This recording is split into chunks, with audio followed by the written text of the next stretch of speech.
More than 20 years ago, I was hiking the Continental Divide. It was very remote, and there was no one around except for one man, one horse, and a whole lot of sheep. And he approached me, and since he'd been alone up there all summer, he was very eager to talk, and I was eager to talk to him as well. But the only problem was that he was from Mexico and only spoke Spanish, and I had taken French and Latin in high school.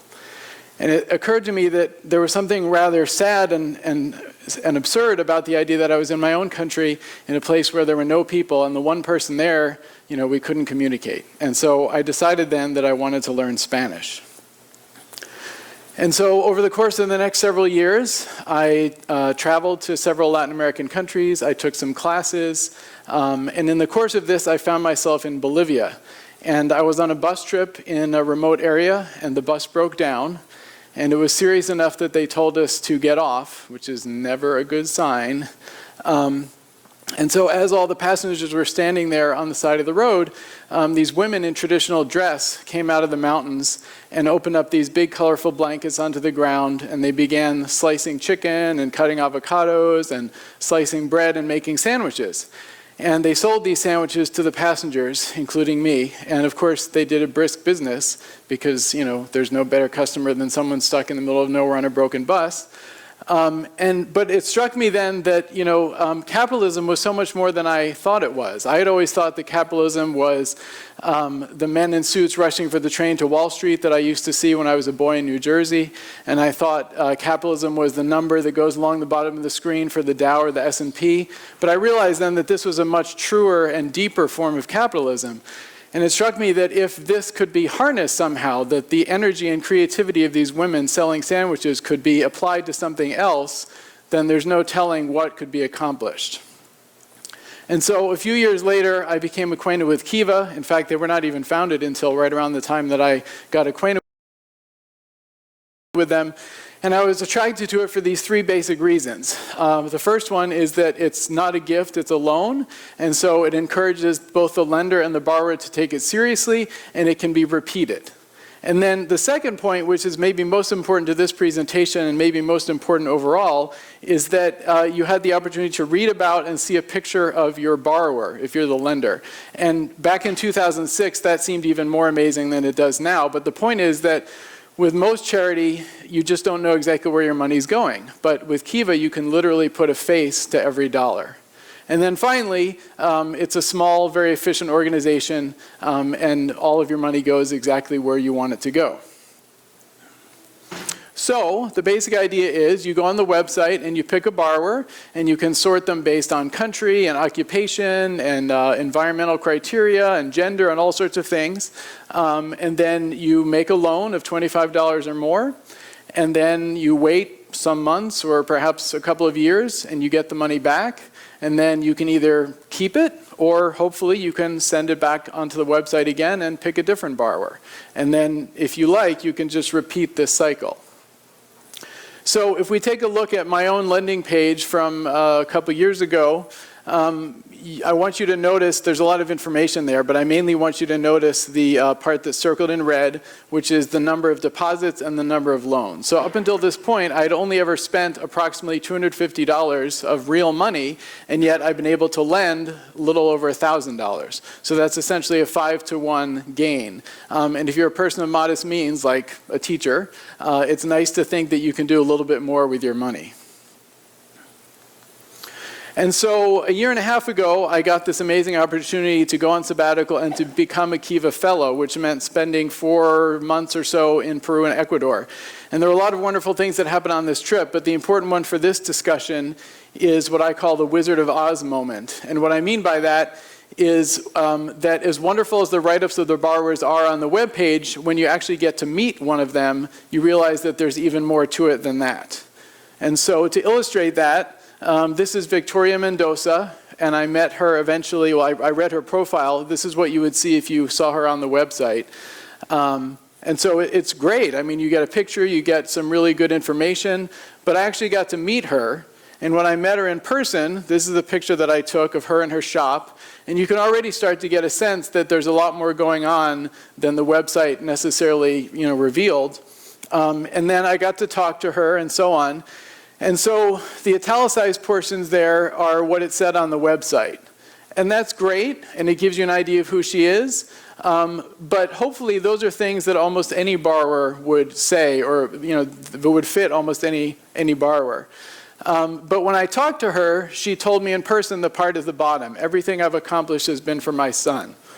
And when she said that, suddenly she became much more of an individual and much more of a human to me. And I realized that that's where the empathy really starts to kick in, is when you actually meet the person. So it's nice to see them on the website, but it's even more when you meet them in person. So I would like to share just a couple more pictures and quotes from a couple of other borrowers to illustrate this point of how people can really come alive in various ways.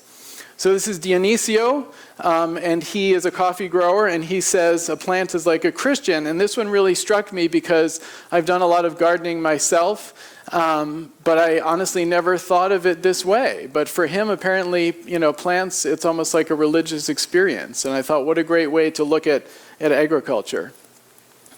And sometimes the borrowers are just fun, and they don't necessarily impart wisdom so much as they just, want to have a good time with you. And so you can see from his smile and from what he says that Wilmer was just one of those people that was just fun. And I think that's an important thing to remember too. And then I always like to include this one of Miriam, because I think we tend to romanticize poverty sometimes a little bit, and I think that it's important to get past that. And so I think she really tells us both sides of it. On the one hand, she's happy with her situation, she's not complaining, she's not asking for pity, but on the other hand, she recognizes that it could be better, and she would like to be better for her children. When I started on this project, people asked me this question: what does microfinance have to do with teaching English? And I honestly didn't have an answer. I just thought that there were two different things that I cared about, and so I wanted to be able to do both of them if I could, but they were sort of on parallel tracks. And then, as part of the Kiva Fellowship, I had to do a training in San Francisco.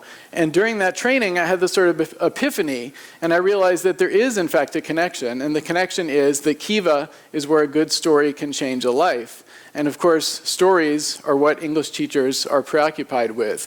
And so I don't know if students always appreciate this, but the reason that we make you read things that you may not always want to read is, I think, mostly to get at that sense of empathy. Of course, we want you to write well and do all those other things, but the books that you encounter in English class tend to tell you stories about other people, just as the website of Kiva tells you stories about other people.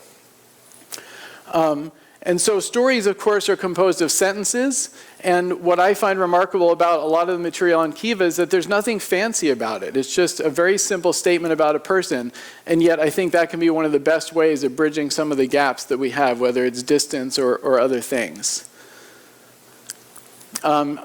We've all heard about a lot of the bad things that are going on in the world.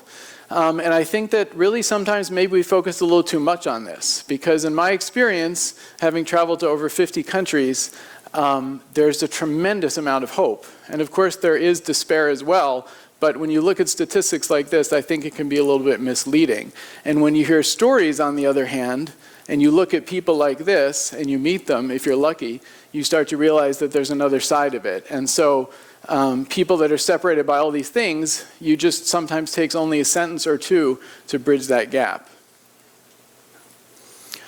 So I just picked these 3 sentences as examples of what I'm trying to talk about here, and these are sentences that appeared on the Kiva website. And so the first one is about delivering bread on a bicycle. And I just think that that's kind of a reminder of sort of the mechanics of life that people have to deal with sometimes.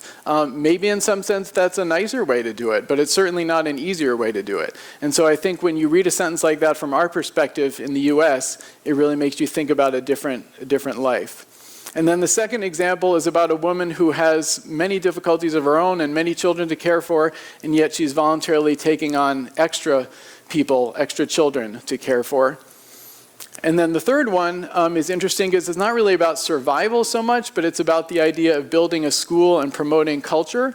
And it's important to remember that too, that microfinance is not just about helping people survive, but it's also about helping them build and get better at various things. So it seems to me that when you read a sentence like that, it sort of almost takes you into that person's life. And that's really the fundamental thing of empathy.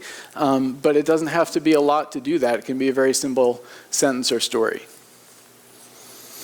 It's important to keep in mind with Kiva and with other forms of microfinance that we're talking about very small amounts of money. Most of the loans that I dealt with were maybe $300, $500, something like that. But there's something more important in the sense that these are people who have never had an opportunity before. And so regardless of the amount, it gives them the sense that they're in control, that they have some power over their own destiny. And from the other perspective, as a lender, you know, whether you're thinking about it or not, you are saying to this person that I'm interested in your story, I like your story, and I want to help you come up with a better ending to your story. And it's also important to note that microfinance has a real possibility of failure. Traditional charity, typically, you know, you expect that it's going to succeed, and if it doesn't, you might be upset, understandably. But with microfinance, you're taking that risk, and I think that's important because that means that on both ends, from the borrower and the lender, you know, you have a real incentive for this to work. And so a Kiva loan then in the end is really, I think, much more than the money, but it's about this idea that you have made an attempt to understand someone from a different country, different language, different culture, and so on, and you're willing to, you know, put some skin in the game in terms of a little bit of money to try to make sure that they can do what they want. And so that's the power of narrative or empathy, and that's Kiva magic. Thank you.